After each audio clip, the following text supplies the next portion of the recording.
तो ब्रह्मसूत्र के दूसरे अध्याय के पहले पाद में आज हम 10वां सूत्र करेंगे। और जो प्रसंग है, ये जो असत्य के बारे में रेफरेंसेस मिलता है, संसार किसी अभाव से पैदा हुआ, मतलब संसार का कोई कारण नहीं है, अकारण से पैदा हुआ। अभाव असत्य के बारे में, असत मतलब नॉन एग्जिस्टेंस से एग्जिस्टेंस पैदा हुआ। पिछले बार इससे रिलेटेड काफी सारे सूत्रों का डिस्कशन हुआ था और जो आर्गुमेंट दिया गया था कि नॉन एग्जिस्टेंस से संसार एग्जिस्टेंस में आता है, उससे रिलेटेड एक और जो लास्ट सूत्र है वो आज हम देखेंगे, फिर दूसरे टॉपिक पर जाएंगे। एक तो जो नॉन एग्जिस्टेंस है, अभाव जिसको कहते हैं या असत कहते हैं, तो 4 तरह के नॉन एग्जिस्टेंस होते हैं: प्रागभाव, प्रध्वंसाभाव, अत्यंताभाव, अन्योन्याभाव। मतलब चीजों के नष्ट होने पर उस चीज का जो अब्सेंस होता है वो प्रध्वंसाभाव, किसी चीज की बनने से पहले जो उसकी अब्सेंस रहता है वो प्रागभाव, और किसी चीज का जो एब्सोल्यूट एब्सेंस रहता है, मतलब ना पास्ट प्रेजेंट फ्यूचर, भूत भविष्य वर्तमान, कभी भी नहीं था, ना है, ना होगा, वो अत्यंताभाव। और एक का एग्जिस्टेंस दूसरे में नहीं होना, दूसरे के तीसरे में नहीं होना, ये अन्योन्या भाव। जैसे कि जब आप घोड़ा कहते हैं, उसमें गाय का नेचर, गाय की एग्जिस्टेंस नहीं है, गाय में घोड़ा हाथी बैल वगैरह का नहीं है। जब आप किसी को आम का पेड़ कहते हैं तो उसमें लेमन का पेड़ नहीं है, तो ये अन्योन्या भाव है। तो जहां भी ना आए, अ जो होता है संस्कृत में नेगेशन के लिए प्रीफिक्स है, तो हर जगह उसका एक अर्थ नहीं होता है। इसी तरह और एक जो हमने पिछले बार जाना, जो नेगेशन या न हम यूज करते नहीं, उस नहीं के 6 तरह के सेंस में हम यूज करते हैं। चीजों के एब्सोल्यूट ना होने पर भी हम कहते हैं नहीं है, थोड़ा सा होने पर भी हम कहते हैं नहीं है। तो इस तरह मैं आप डिटेल में नहीं जाऊंगा, तो वो हमने जाना था। एक दूसरी चीज जो हमने जाना था, जो आपको याद रखना है, मैं जस्ट रिमाइंड करता हूं। किसी भी वस्तु को जब हम डिफाइन करते हैं या उसका लक्षण बनाते हैं, परिभाषा बनाते हैं, उसमें 2 चीजें जरूर होते हैं। एक तो उसकी जो सामान्य डिस्क्रिप्शन है, सामान्य मतलब जो तो जनरल जो डिस्क्रिप्शन है, जो जनरल फैक्ट फीचर्स हैं, वो जनरल फीचर जो उसके जैसे करोड़ों में हो सकता है। जैसे मैं कहूं रमेश एक मनुष्य है, तो मनुष्य कहने पर 700-800 करोड़ लोग भी मनुष्य हैं, तो इसे जनरल फीचर है। दूसरा होता है विशेष गुण, जो इंडिविजुअल फीचर होता है या जो डिस्क्रिमिनेटिव फीचर होता है, ऐसा स्वरूप, ऐसा लक्षण जो उसको दूसरों से इजीली डिफरेंशिएट कर दे। रमेश गुप्ता दिल्ली वाले मनुष्य तो हैं, 700 करोड़ मनुष्य में हैं, पर पशुओं से अलग हो गए। उनका नाम रमेश है, तो हर मनुष्य को मैंने नहीं ढूंढ रहा हूं, जो जिनका नाम रमेश है उनको ढूंढ रहा हूं। तो अब 700 करोड़ में से 700 लोग रह गए, है ना, थोड़ा कम हो गए। हो सकता है रमेश नाम से 700 7000 हो, तो 7000 तक आ गए ना। ये डिस्क्रिमिनेट करता है, ये विशेष है। गुप्ता लगाने पर वो 7000 में से 700 हो गए। हो सकता है रमेश मिश्रा हो, रमेश झा हो, ओझा हो, वो सब कट गए। दिल्ली वाला कहने पर सिर्फ दिल्ली का रहने वाला हो गया, बाकी सारे हट गए।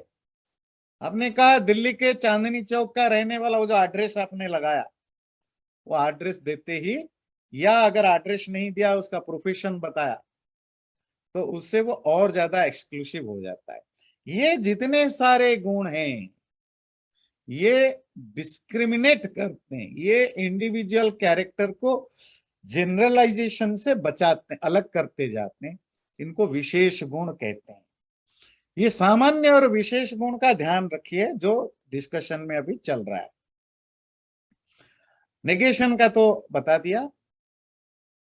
पूर्व पक्ष का, अपोनेंट का जो दावा था, क्लेम था कि कार अगर कोई चीज का बनने से पहले एग्जिस्टेंस था मटेरियल कॉज के रूप में, तो फिर जो प्रोडक्ट है, जो कार्य है, उसका जैसा कारण होना चाहिए। कारण तो हमने देखा नहीं, मटेरियल कॉज हमने देखा नहीं, हमने सिर्फ प्रोडक्ट को देखा है। तो प्रोडक्ट को देख करके हम कारण का अनुमान लगाएंगे। तो प्रोडक्ट जैसा हो, कारण वैसा होना चाहिए। ये एक अलग टाइप की आर्गुमेंट है। नॉर्मली आज तक जब हम सुन रहे थे कि कॉज जैसा होता है, प्रोडक्ट ऐसा होता है, कारण के गुण धर्म स्वभाव कार्य में दिखते हैं। मिट्टी का घड़ा हो तो घड़े का आकार कैसा भी हो, पर मिट्टी के जो गुण धर्म स्वभाव हैं, गुण धर्म स्वभाव समझते हैं ना, उसकी जो नेचर, उसकी जो फीचर्स, उसकी जो प्रॉपर्टीज, वो सेम रहेंगे। सोने का घड़ा हो तो सोने के गुण वाला रहेगा। ये हमने पढ़ा था, सुना था। पर आर्गुमेंट करने वाला तो कैसे भी आर्गुमेंट कर सकता है। तो अपोनेंट की आर्गुमेंट है, क्यों कार्य अगर प्रोडक्ट अगर कॉज से ही बना है, तो फिर प्रोडक्ट का गुण धर्म भी कॉज में दिखनी चाहिए। क्योंकि यूनिवर्स का जो स्वरूप है, अगर आपके तो प्रकृति उसकी मूल कारण या मटेरियल कॉज है, तो प्रकृति में भी वही गुण धर्म स्वभाव दिखना चाहिए, और वो हम नहीं देखते, इसलिए हम प्रकृति को नहीं मानेंगे। उस पर 3-4 आर्गुमेंट हुआ है पिछले बार के, जो नहीं आए थे वो वीडियो देख लेंगे। आज जो उसको कंक्लूड करने वाला जो सूत्र है, वो आपको दिखाते हैं। सपक्ष दोषात च, अगर असत्य से आप सत्य को मानोगे, मतलब नॉन एग्जिस्टेंस से एग्जिस्टेंस की उत्पत्ति को मानते हो, और आप ये मानते हो कि जो प्रोडक्ट है, जो कार्य है, उसका गुण धर्म स्वभाव उसकी कॉज में दिखनी चाहिए, उससे आपका अपना व्यू जो है, स्वपक्ष, स्व मतलब योर ओन, पक्ष मतलब व्यू, वो भी खंडित हो जाएगा। आपका ही आर्गुमेंट आपके लिए गलत हो जाएगा। बोले कैसे? आपने कहा नॉन एग्जिस्टेंस से एग्जिस्टेंस पैदा होता है। जी, मतलब existence is the product, non existence is the cause. कारण जो है वो प्रोडक्ट के रूप रंग वाला हो जाना चाहिए, उसी के वाला हो जाना चाहिए। तो फिर ये जो एग्जिस्टेंस है, सत्ता, जो कारण नॉन एग्जिस्टेंस था, वो कार्य क्योंकि एग्जिस्टेंस है, तो वो कारण भी एग्जिस्टेंस में कन्वर्ट हो जाएगा। क्योंकि आपने ही तो कहा प्रोडक्ट के हिसाब से जो जो मटेरियल कॉज है वो वैसा ही होना चाहिए। तो अगर प्रोडक्ट आपको एग्जिस्टेंस मानते हो, तो फिर उसकी कॉज को फिर आपके हिसाब से ही जब वो चेंज होगा, तो वही गुण धर्म स्वभाव कॉज में आएंगे, तो फिर वो फिर एग्जिस्टेंस में आ जाएंगे। तो ये कोई लॉजिक नहीं है, और ऐसा लॉजिक सेल्फ डिस्ट्रक्टिव होता है, जहां आप मानते हो कार्य का, प्रोडक्ट का गुण धर्म कॉज में दिखनी चाहिए, तो आपके स्वपक्ष में दोष होगा। मतलब आपके अपने जो ओपिनियन, जो व्यू आप आर्ग्यू कर रहे थे, वही खंडित हो जाएगा। तो फिर ये जो असत्य से सत्य बनना, जो अलग अलग शास्त्रों को कोटेशन दिया था जो शास्त्रों में है कि असत, पहले असत था, असत से सत बना, ये क्या चीज है? वहां असत का सिंपल मीनिंग है, असत का अर्थ है अव्यक्त प्रकृति। तो सत असत समझने के लिए आपको जो एक बेसिक चीजें समझना जरूरी है कि कॉज और प्रोडक्ट क्या चीज होते हैं। कॉज और जो प्रोडक्ट होते हैं वो एक ही चीज के अलग अलग स्टेट्स होते हैं। जो मैनिफेस्टेड स्टेट होता है, स्टेट, फॉर्म नहीं, these are two different states. अवस्था, अवस्था के भेद से कारण कार्य कहलाता है, कार्य कारण कहलाता है। मिट्टी की वो स्टेट जिसकी रूप बदल गया, रंग बदल गया, आग में झोंस दिया तो वो काला दिखने लगा, लाल दिखने लगा, घड़ा जैसा दिखने लगा, वो उसकी एक अवस्था है। मिट्टी ने अपनी एग्जिस्टेंस नहीं खोया, जस्ट स्टेट उसकी बदल गया। बिल्कुल वैसे ही जैसे आज आप दुखी हैं, कल आप सुखी थे। सुखी होना और दुखी होना दो अलग अलग व्यक्ति नहीं, एक ही व्यक्ति के अलग अलग अवस्थाएं हैं। कल आप स्वस्थ थे, आज आप हॉस्पिटलाइज्ड हैं, ये दोनों अवस्थाएं हैं, दो अलग अलग व्यक्ति नहीं। कल आप 5 साल के जवान, 5 साल के बच्चे थे, आज आप 30 साल के जवान हैं, कल आप 80 साल के बुजुर्ग हैं। तो ये अवस्थाएं हैं, ये तीन अलग अलग व्यक्ति नहीं। कल ये आम था, आज ये आम का अचार बन गया, ये दोनों अलग अलग चीजें नहीं, एक ही चीज के अलग अलग अवस्थाएं हैं। एक अवस्था का नाम कार्य है, दूसरे अवस्था का नाम कारण है। इसी को हम कहते हैं ट्रांसफॉर्मेशन। जब उसका फॉर्म चेंज हो जाता है तो एक अलग रूप में मैनिफेस्टेड होता है। जैसा पहले था उसे अलग रूप में जब वो कन्वर्ट हो जाता है उसको हम कार्य कहते हैं। बृहदारण्यक उपनिषद का असतो मां सद्गमय, तमसो मां ज्योतिर्गमय, मृत्योर्मा मृतम गमय। हम तो उसकी सामान्य मीनिंग यूज करते हैं, है ना। गमय मतलब लीड, टेक। हे प्रभु, मुझे असत्य से, मां मतलब मुझे, टू मी, असत्य से सत्य की ओर ले चलो। तो हम इसकी जनरल सामान्य अर्थ करते हैं, असत मला झूठ, सत मला सच्चे की ओर ले चलो। तमसो मां ज्योतिर्गमय, अंधेरे से प्रकाश की ओर ले चलो। मृत्योर मां अमृतम गमय, मौत से अमृत की ओर ले चलो। ये तो प्रार्थना के रूप में यूज। असत्य का अर्थ झूठ या सच, ये तो बड़ा एक सुपरफिशियल मीनिंग है डे टू डे लाइफ में यूज करने। उसके लिटरेरी मीनिंग क्या है? असत्य नॉन एग्जिस्टेंस से एग्जिस्टेंस की ओर ले चलना। सच झूठ भी इसी को कहते हैं, जो एग्जिस्ट नहीं करता आप उसको बोलते हो झूठे। मैंने चोरी नहीं किया, आपके तो आपने चोरी किया है, तो ये झूठ क्यों है? क्योंकि वो एग्जिस्ट नहीं करता, और जो एग्जिस्ट करता है आपने कहा वो सच है। झूठ सच भी इसी से ही बना है, असत्य और सत्य से। और असत्य सत्य का लिटरेरी मीनिंग होता है existence, non existence. Non existence से एग्जिस्टेंस की ओर जाना, अंधेरे से प्रकाश की ओर जाना, मौत से अमृत की ओर जाना, ये तीनों अलग अलग चीजें नहीं है, ये सेम चीज को बताते हैं। जब तीनों की मीनिंग समझ जाओ वो एक ही चीज को बताते हैं।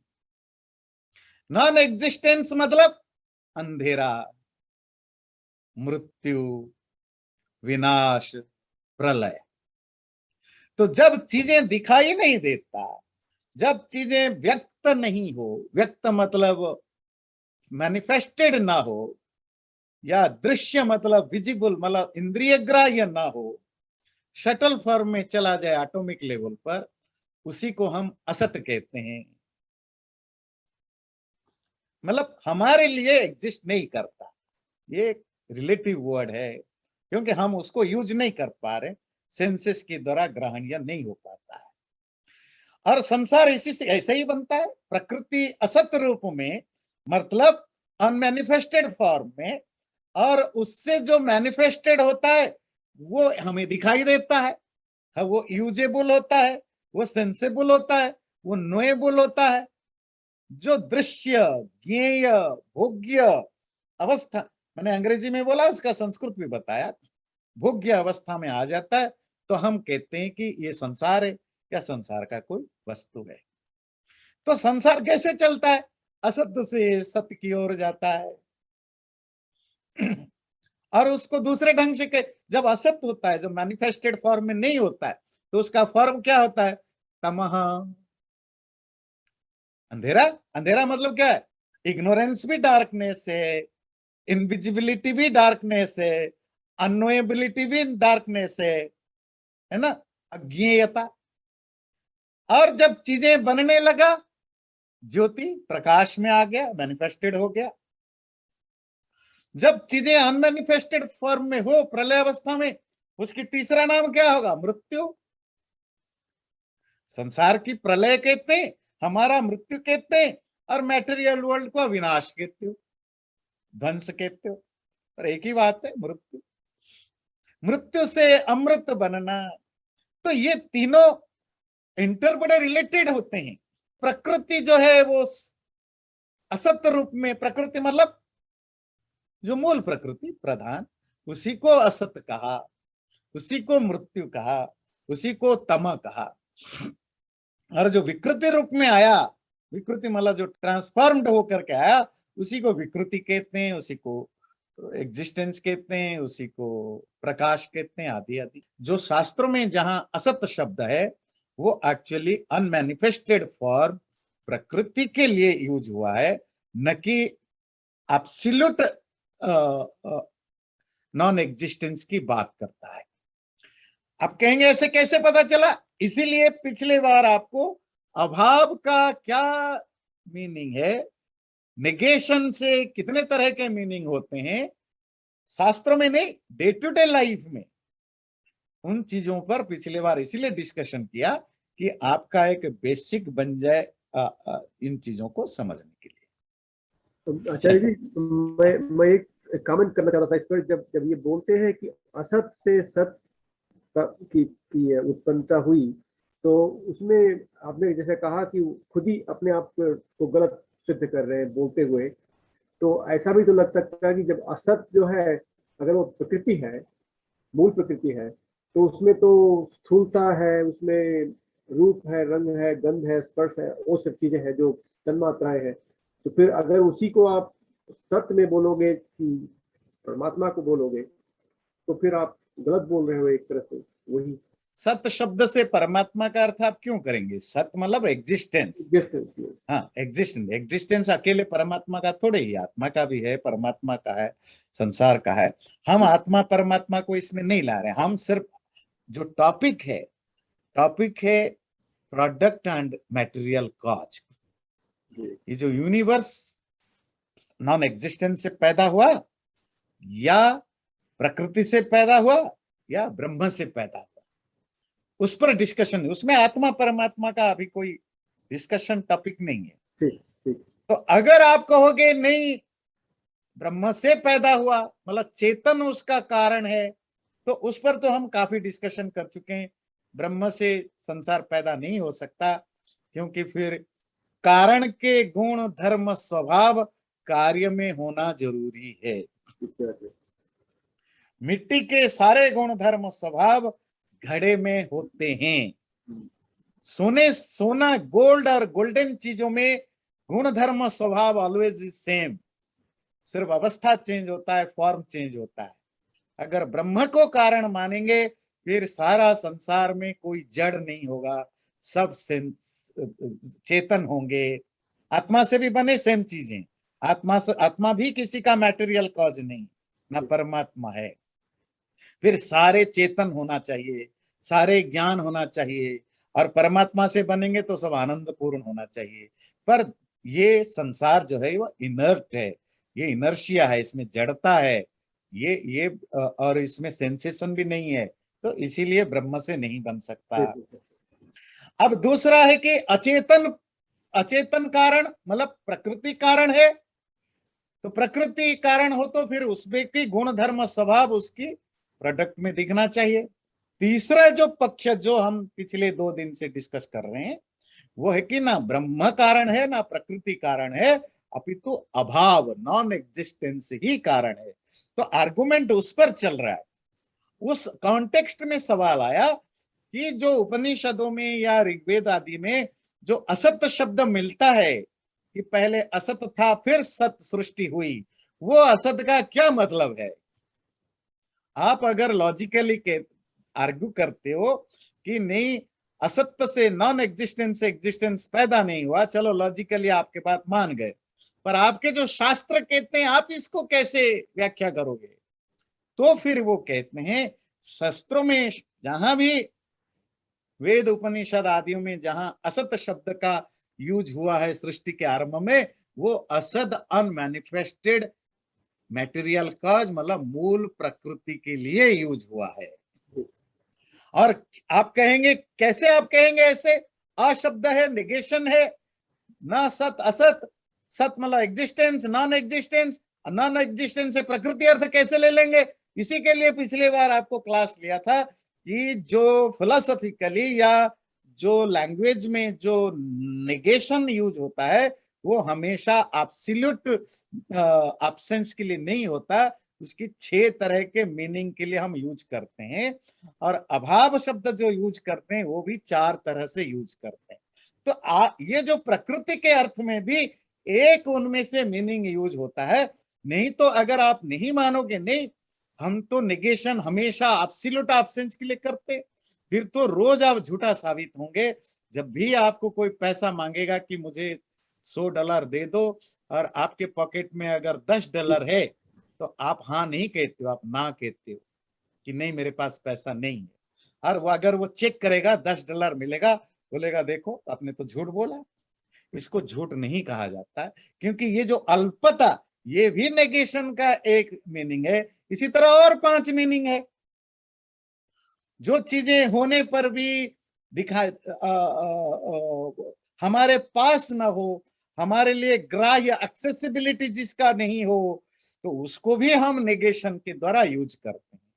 तो प्रकृति को कहीं कहीं शास्त्र में असत कहा, क्योंकि संसार जब अनमैनिफेस्टेड फॉर्म में होता है तो उसकी एक्सेसिबिलिटी खत्म हो जाती है, विजिबिलिटी खत्म हो जाती है, सेंसिबिलिटी खत्म हो जाती है, क्योंकि कुछ भी नहीं पता लगाने लायक होता है, इसीलिए हम उसको असत कहते हैं। तर्का प्रतिष्ठानादपि अन्यथा नुमेयमिति चेत एवमपि अनिर्मोक्ष प्रसंगः या अविमोक्ष प्रसंगः। इसको समझने से पहले थोड़ा इसकी जो बैकग्राउंड है वो समझ लीजिए, फिर हम इस पर आएंगे। अपोनेंट या शिष्य आशंका करता है, डाउट रखता है कि आपने जो असतवाद, असतवाद समझ में आया? Those who believe there is no material cause of the world, उसको असतवादी कहते हैं, असतवाद थ्योरी। और सदवाद थ्योरी होता है दोज हु बिलीव और accept there is a cause of every product, material cause की बात हो रही है। हर वस्तु किसी ना किसी अपने रूट से या अपने मटेरियल कॉज से ही बना है। ऐसे सिद्धांत को मानने वाले सत्यवादी, सत का मतलब एग्जिस्टेंस, और ये एग्जिस्टेंस यहाँ परमात्मा आता नहीं, मतलब संसार सत्य से एग्जिस्टेंस से पैदा हुआ है। ये थ्योरी को मानने वाले को सदवादी, और इस थ्योरी का नाम होता है सदवाद। वाद कहते हैं थ्योरी। असतवादी वो थ्योरी जो संसार की उत्पत्ति नॉन एग्जिस्टेंस से मानते हैं, मतलब संसार बनने से पहले कुछ भी नहीं था।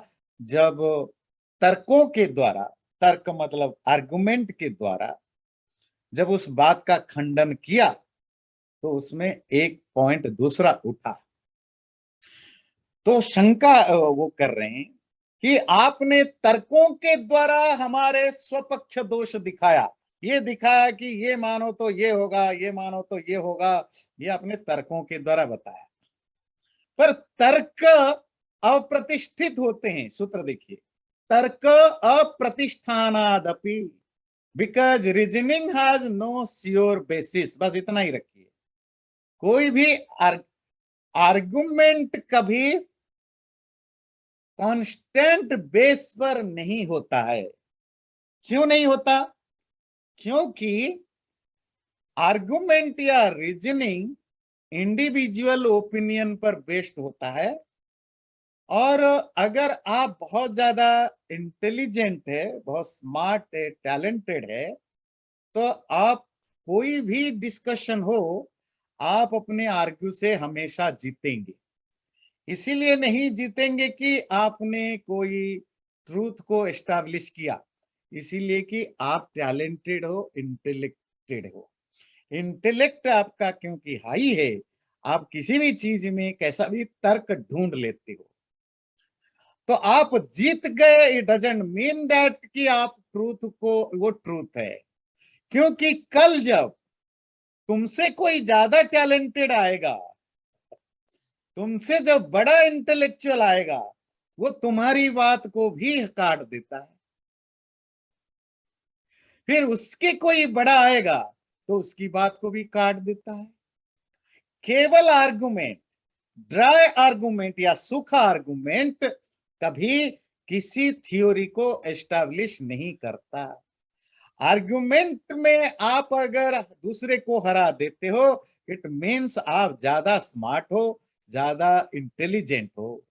ये कभी नहीं प्रूव करता कि जो चीज आपने बोला वो सही बोला। मुंडे मुंडे मतिर भिन्ना means every head has a different thought. आपको किसी भी टॉपिक पर छेड़ दिया जाए, एक टॉपिक दे दिया जाए, गाय का दूध पीना, जस्ट इंस्टेंटली जो मेरे मुंह से निकला, सपोज आप कहेंगे गाय का दूध पीना चाहिए नहीं चाहिए, आप डिबेट कर दो। आप जब पहली बार सुनोगे कोई बोलेगा कि गाय का दूध नहीं पीना चाहिए, 8-10 डॉक्टर को बैठा दो, तो विल बी मेस्मराइज्ड कि पूरी जिंदगी आप कितना गलत कर रहे थे, गाय का दूध पी रहे थे।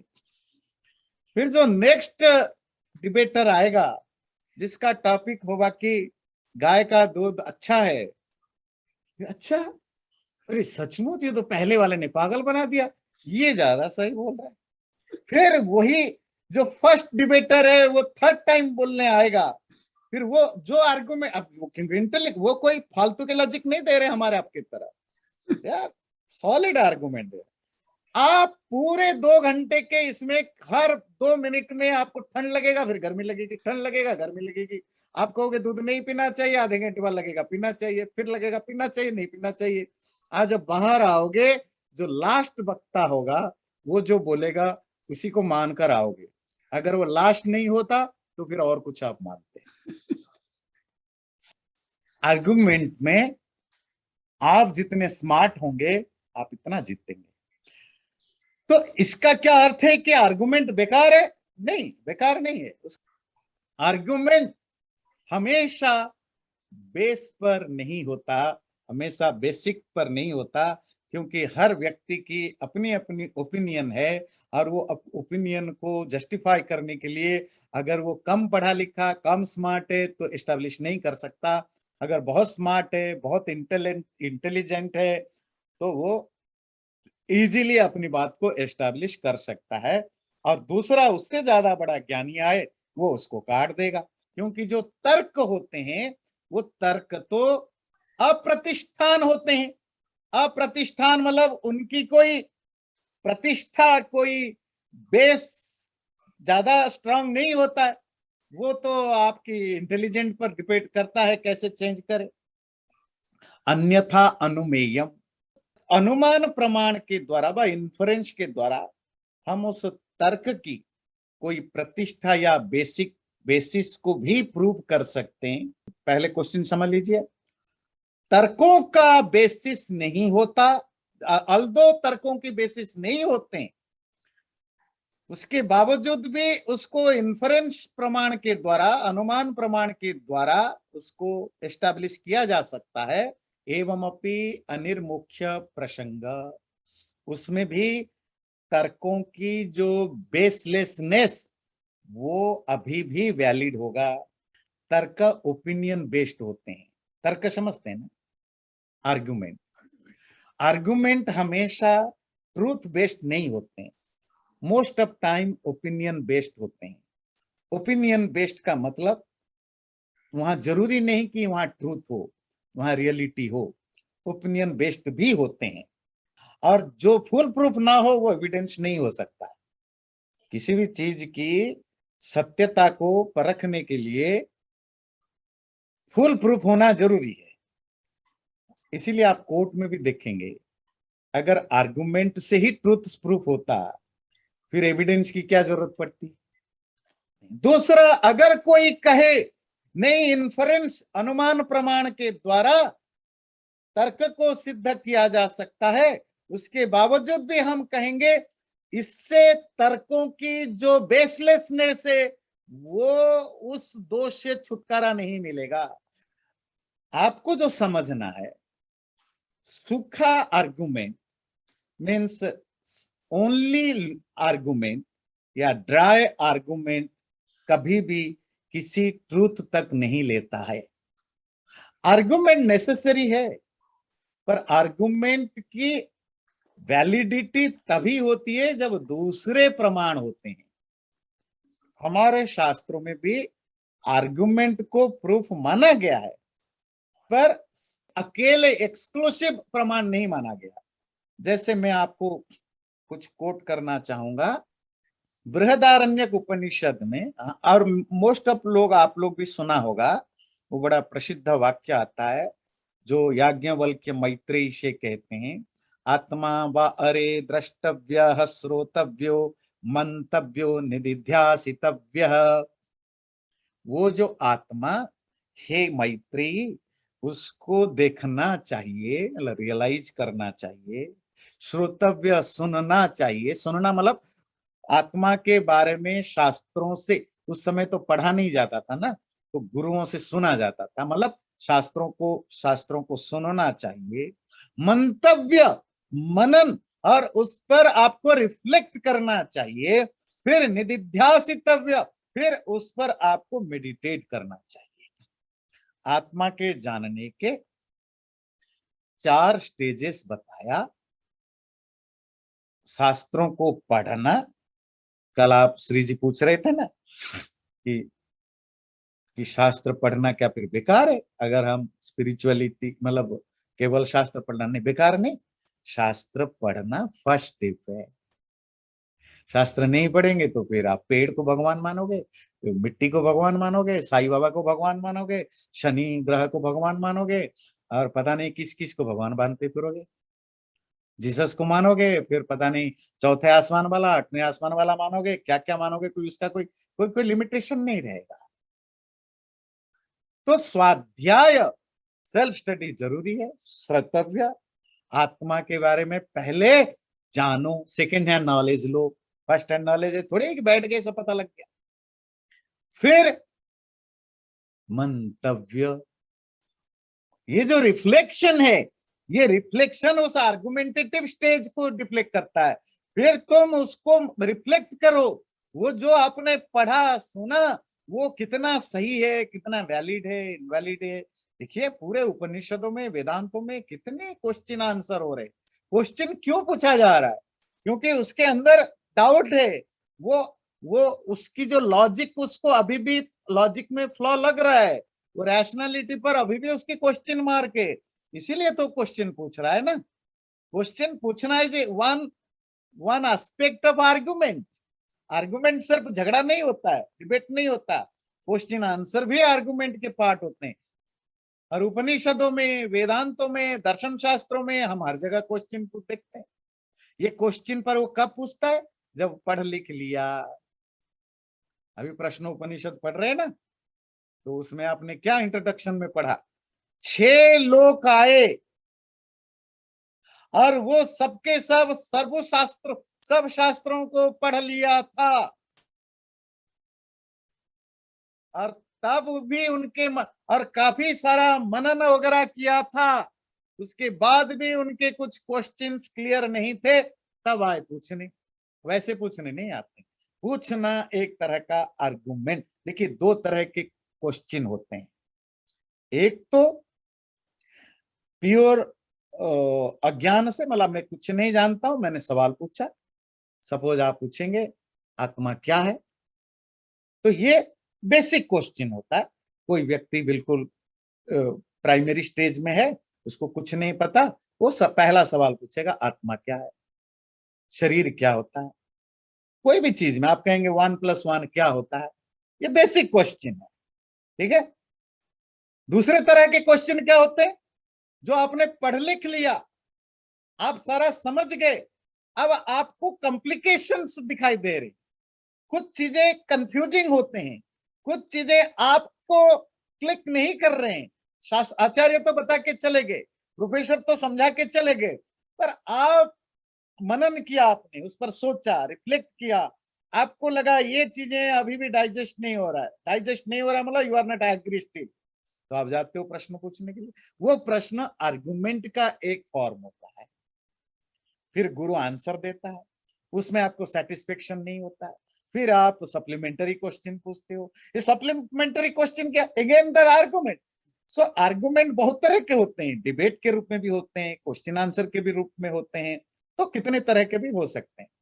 तो ये जो मनन है, ये मनन भी उस स्पिरिचुअल प्रैक्टिस में उस आर्गुमेंट को ही रिप्रेजेंट करता है। फिर जब आपकी आर्गुमेंट के द्वारा आप सेटिस्फाइड हो जाओ आत्मा है, फिर निधिध्यासितव्य, आप उसमें मेडिटेट करते हो। जब निधिध्यासन हो जाता है, फिर आप जान लेते हो। इसी तरह मनुस्मृति में आता है 12:105, प्रत्यक्षम अनुमानम च शास्त्रम च विविधागमम त्रयम सुविदितम कार्यम धर्म शुद्धिम अभिप्सता। किसी भी ज्ञान को ठीक ठीक जानने के लिए जिनके अंदर इच्छा या जिज्ञासा या क्यूरियोसिटी है, वो ये इन रास्ताओं को अपनाएं। पहला प्रत्यक्ष, जो चीजें डायरेक्टली जाना जा सकता है उनको जानो, पढ़ो, देखो, सुनो, जो भी है प्रत्यक्ष। फिर अनुमान, इन्फरेंस, ये इन्फरेंस आर्गुमेंट का एक फॉर्म है, ध्यान रखिए। इन्फरेंस पहले बताया होगा। तो सबसे जो कॉम्प्लिकेटेड इंस्ट्रूमेंट ऑफ नॉलेज होता है, जो बेसिक 3 होते हैं, प्रत्यक्ष, अनुमान एंड शब्द प्रमाण। वैसे तो कहीं 4 है कहीं 6 है, वो अलग है। उसमें जो सबसे ज्यादा कॉम्प्लिकेटेड होता है वो अनुमान होता है, इन्फरेंस करना। हम और आप जो अनुमान या इन्फरेंस कहते हैं ना, वो जनरली गेस होता है, वो इन्फरेंस नहीं होता। गेसिंग जो होता है उसको वो हेत्वाभास होता है। हेतु मतलब कॉज। अनुमान is based on the relationship of cause and effect. गेसिंग जो होता है, जो हम लोग आप लोग गेस करते हैं, is based on sometime cause and sometime seems like cause. हेत्वाभास, जो एक्चुअल हेतु कॉज नहीं है, हेतु जैसा दिखता है। और इसका सबसे बढ़िया एग्जाम्पल है जो कोई भी कॉमन आदमी समझ सकता है। किसी ने कहा जहां भी धुआं होगा वहां आग जरूर होगा, जहां आग होगा वहां धुआं नहीं होना जरूरी नहीं है। ध्यान दीजिए, ये बड़ा इंटरेस्टिंग है। आग को देख करके धुआं का ज्ञान नहीं हो सकता, क्योंकि आग जो है वो धुआं का एब्सोल्यूट कॉज नहीं है। आपकी रसोई में गैस में आग होता है, धुआं निकलता है। हीटर जलता है, धुआं निकलता है। तो इसका मतलब जहां जहां आग होता है वहां धुआं नहीं होता है। तो आग परमानेंट एक एब्सोल्यूट कॉज नहीं है।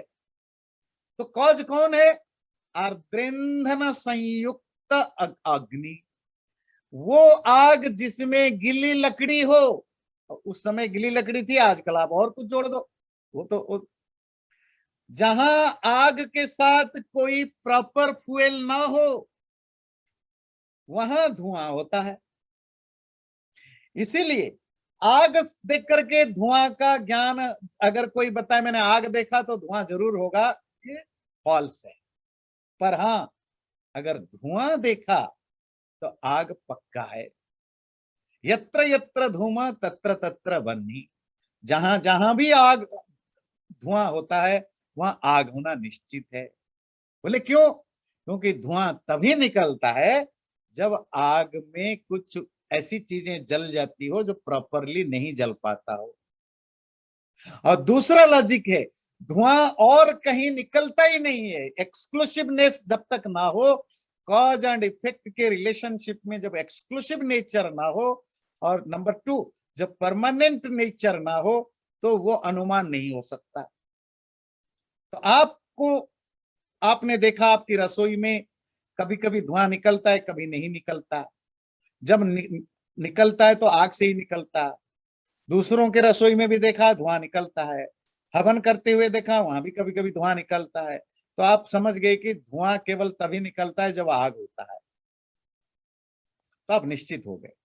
तो आप रास्ते में जा रहे, जंगल में धुआं देखा, कैलिफोर्निया में आग लगी है जंगलों में। तो आप बाहर से कैसे पता चला आपको जंगल में आग लगी है? आपने देखा जंगल में से धुआं निकल रहा है, आग नहीं निकल रहा, धुआं निकल रहा है। तो आपने थ्योरी अपनाया, यत्र यत्र धूमा तत्र तत्र वह्नि, जहां जहां धुआं होता है वहां वहां आग होता है। क्यों? जहां गीली लकड़ियां या जो होते हैं, तो ठीक है जी, अनुमान प्रमाण से आपने प्रूव किया जहां धुआं होता है वहां आग होता है। अगले दिन जनवरी के महीने में वो ठंड पड़ी है, आप सुबह सुबह उठ के मुंह को ऐसे किया, आपके मुंह से भी धुआं निकला। आपने कहा यहाँ तो आग नहीं है, देखो धुआं निकल रहा है। फिर आप चल पड़े, गए तो बगल में आपका लेक है, लेक में ऐसे धुआं निकल रहे हैं। आपने सोचा आग होगा, देखा वहां आग नहीं। फिर आकर गुरुजी से पूछा, बड़े झूठ बोलते हो जी। देखो जी, आपने कहा जहां जहां धुआं वहां वहां आग। सुबह मैंने देखा मेरे मुंह से धुआं निकल रहे थे, आग नहीं। और लेक में भी धुआं निकल रहे थे, वहां भी आग नहीं। गुरु ने बोला वो धुआं नहीं है, वो धुआं जैसा दिखने वाला कोई चीज है। फॉग है, स्मॉग। हाँ, वो वेपोरेशन है ना, या जो भी है, पर वो धुआं नहीं है, धुआं जैसा दिखता है। This is not the hetu, this is not the cause, ये हेत्वाभास है। It seems like cause. So अनुमान में बहुत सारे चीजों पर ध्यान देना होता है।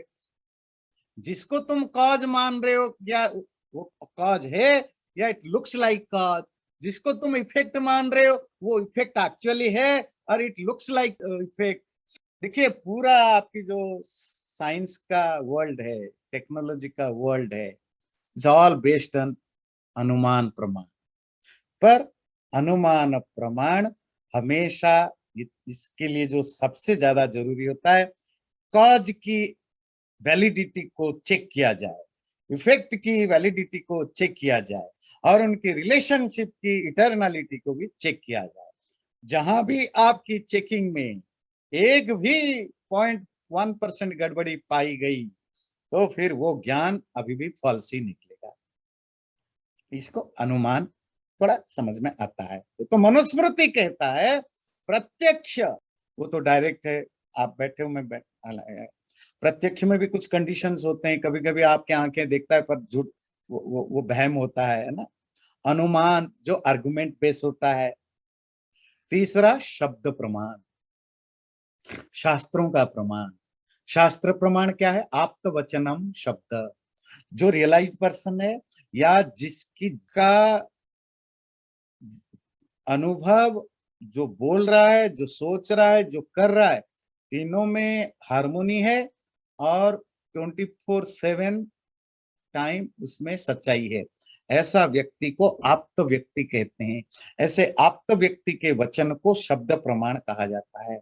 तो कहते प्रत्यक्ष, अनुमान, शास्त्र, इन 3 प्रमाणों के द्वारा धर्म की परीक्षा समझते हैं, धर्म की टेस्ट करना चाहिए, ये सही धर्म है कि गलत धर्म है। ज्ञान की टेस्ट करना चाहिए, ज्ञान और धर्म हमेशा तीनों चीजों से टेस्टेड होना चाहिए, शब्द प्रमाण से, शास्त्र प्रमाण से, अनुमान तर्क प्रमाण से। इसी तरह महर्षि यास्क, जिन्होंने निरुक्त ग्रंथ लिखा है, तो निरुक्त में लिखते हैं 13-12 रेफरेंस है 13वें अध्याय में 12 लाइन में। वो कहते हैं मनुष्यवा ऋषिषु क्रामत्सु देवान अब्रुवन को न ऋषिर भविष्यति। जब ऋषि लोग चले गए, साक्षात्कृत धर्माण ऋषयो बभूवुः। शुरुआत में जिन लोगों ने सच्चाई को, रियलिटी को रियलाइज किया था, उन्होंने उसको बताया, उन्हीं को हम ऋषि कहते हैं। अब जब ऋषि ना रहे, शिष्य क्वेश्चन पूछता है कि जब ऋषि ना रहे, ना मिले, तो फिर किसकी बात माने? तो कहते हैं को न ऋषिर भविष्यति। फिर हमारे लिए फिर ऋषि कौन होगा? ते तेभ्य एतम तर्कम ऋषिम प्रायच्छन्। जब शिष्य ने देवताओं से पूछा ऋषियों के चले जाने पर हम किसको ऋषि माने, प्रमाण माने, तो देवताओं ने उसको कहा तर्क को ऋषि बनाओ। क्या इंटरेस्टिंग चीज देखिए। और आजकल सारे हिंदू सुपरस्टिशन में फंसे पड़े हैं, और उनके आचार्य क्या कहते हैं? तर्क को अपना ऋषि बनाओ। तो तर्कम ऋषिम प्रायच्छन्, देवताओं ने उनको तर्क रूपक ऋषि दिया। मतलब आर्गुमेंट से प्रूव करो, अनुमान प्रमाण से प्रूव करो, सच्चाई को जानने की कोशिश करो। तो ये जो मैंने 2-3 एग्जाम्पल दिया, ये कहने के लिए कि शास्त्रों में तर्कों को इंपॉर्टेंस मिलता है, पर तर्कों का वैलिडिटी या उनका जो इंपॉर्टेंस है वो एक्सक्लूसिव नहीं है, वो कंडीशनल है। कंडीशन का मतलब वो शास्त्र प्रमाण से भी वैलिडेटेड होना जरूरी है। इसीलिए हमारे यहाँ श्रुति, अनुमान प्रमाण से चीजें सिद्ध हो जाए, तर्क से सिद्ध हो जाए, तो भी आपको शास्त्र प्रमाण देना पड़ेगा। शास्त्र प्रमाण कौन है? शास्त्र ऋषि वाक्य। ऋषि कौन है? जो आप्त लोग हैं, जिनको किसी भी तरह का कोई लालच या किसी भी तरह का बायस्ड या पार्शियल होने के लिए कोई ओकेजन नहीं है। वो हम अगले बार शायद पढ़ेंगे, उसमें बड़े इंटरेस्टिंग चीज आता है, किस तरह के लोग जो होते हैं वो का ज्ञान लेना चाहिए। तो जो श्रुति ज्ञान है, वैदिक साहित्य, जो ऋषियों के द्वारा अनुभूत ज्ञान है, उनके साथ मैचिंग करके बताएंगे, तभी जाकर उनकी वैलिडिटी होगी। नहीं तो अकेले तर्कों का कोई तर्क हमेशा दोषपूर्ण रहते हैं। सूत्र का देखिए, मैं कंक्लूड करता हूं। तर्क अप्रतिष्ठानादपि, तर्क क्योंकि हर आर्गुमेंट हमेशा श्योर बेसिस पर नहीं होता, अन्यथा अनुमेयमिति, कभी कभी इंफरेंस के द्वारा भी तर्क सही हो सकते हैं या प्रॉपर रीजनिंग हो भी सकता है, पर एब्सोल्युटली तर्क हमेशा श्योर बेसिस पर नहीं होता है। और अगर आप अनुमान प्रमाण से भी उनको आप जस्टिफाई करो, तो भी उनमें परमानेंट दोष तो रहेगा ही रहेगा। तो उसके लिए एक ही समाधान है कि शास्त्र प्रमाण हो। ये टॉपिक क्यों छेड़ा गया, कंक्लूड करते हैं। हमने जो तर्क दिया कि असत्य नहीं है, सत्य से ही सत्य की उत्पत्ति हुई है, ये सिर्फ तर्क बेस्ड नहीं था। इसके लिए आपको वेद, उपनिषद आदि श्रुति ग्रंथों के हमने एग्जाम्पल भी दिया, इनके कोट भी किया। मतलब ये शब्द प्रमाण से भी वैलिडेटेड होते हैं, ये तर्क प्रमाण से भी वैलिडेटेड होते हैं। केवल तर्क तो हमेशा प्रमाण योग्य नहीं होता है। चैनल को सब्सक्राइब जरूर करें और वीडियो अच्छा लगे लाइक भी जरूर करें।